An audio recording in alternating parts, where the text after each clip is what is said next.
நீ இதே போல் டாகை வெளியே விட்டுருக்கியா? அப்போ நான் இந்த வீடியோவை ஃபுல்லாக பாரு.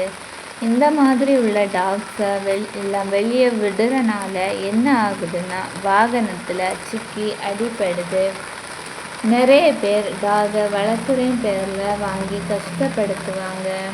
இன்னும் சில பேர் எங்கேயாவது விட்டுட்டு போவாங்க. ஆனால் மனுஷனை விட இந்த அஞ்சறிவு ஜீவனுக்கு தான் நிறைய அறிவு உண்டு. அதை எல்லாரும் புரிஞ்சுக்கிட்டு அந்த டாகை வீட்டில் எடுத்து வளர்த்துங்க.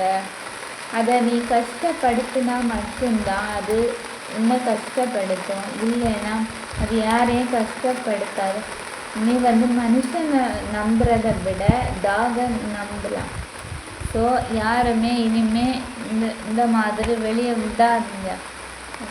என்னால் அப்படி தான் எங்கள் வீட்டு பக்கத்தில் ஒரு டாக் அது யாரோ சில பேர் கேர்ள் டாகு பாய் டாகுன்னு பிரித்து அந்த மாதிரி விடுவாங்க. சில பேர் நிறைய பேர் எப்படி எல்லாமே விடுவாங்க.